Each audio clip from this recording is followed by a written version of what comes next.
Hello everyone, আমার প্রথম ব্লগে তোমাদের সবাইকে স্বাগত। তোমরা সবাই কেমন আছো? আজ রাধা অষ্টমী, তাই সকাল সকাল উঠে পড়েছি। তোমাদেরকে প্রথমে দেখাচ্ছি, আমাদের ঘরে আজকে পুজো হচ্ছে ছোট্ট করে। তাই আমার দুই বন্ধু জোগাড় করছে, এদিকে আমি চলে আসলাম রান্নাঘরে। আজকে নিরামিষ, তাই কি রান্না করব ভেবে পাচ্ছি না।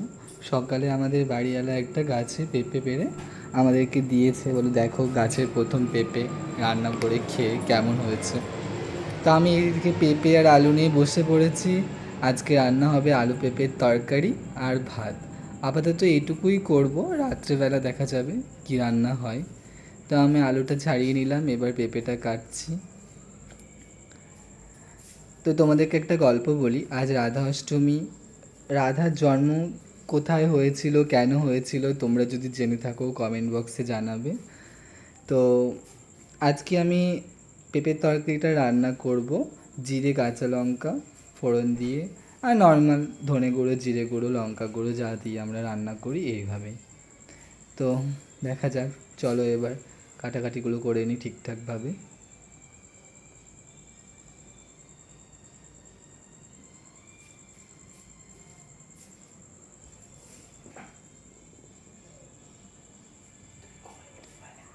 আমার কাটা কমপ্লিট হয়ে গেছে, আর কিছুটা পেঁপে রেখে দিলাম এর পরের দিন সেদ্ধ খাওয়ার জন্য। এবার আমি এগুলো পরিষ্কার করে রান্নাঘরে চলে যাব। রান্নাঘরে এসে আমি ভাত বসিয়ে দিয়েছি। এবার আলু পেঁপেগুলো ধুয়ে রেখে দিয়েছি, গ্যাসের উপরে কড়াই বসিয়ে দিয়েছি, তেল ঢালছি। এইবার কাঁচা লঙ্কা জিরে ফোড়ন দিয়ে আমি তরকারিটা চাপিয়ে দেবো এবারে। বাইরে আজকে প্রচুর গরম, তাই বাইরে সব দরজা জানলা সব খুলে রেখেছি। তাই তোমাদের সামনে ভিডিও করবার জন্য জামাটা পরেছি, নইলে গাড়িতে আমি বেশিরভাগ সময় খালি গায়েই থাকি। এদিকে আমার শিরোরানির সাথে একটু গল্প করে নিলাম, শিরো অনেক কথা বলছিল আমার সাথে।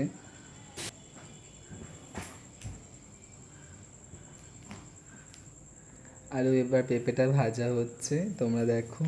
হলুদ গুঁড়ো দিয়ে দিলাম, লঙ্কা গুঁড়ো দিয়ে দিলাম, লবণ, সব মশলা দিয়ে এবার আমি এটাকে ভালো করে কষিয়ে নেব।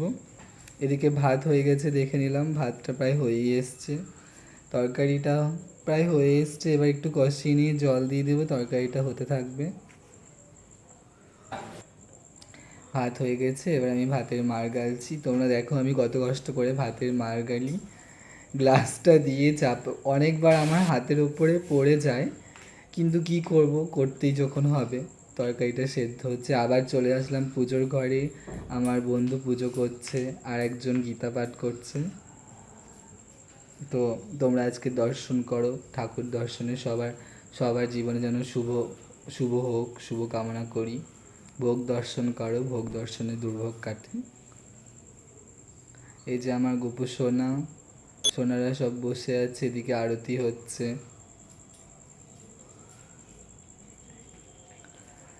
এদিকে আমাদের গীতা পাঠ হচ্ছে, মনা গীতা পড়ছে।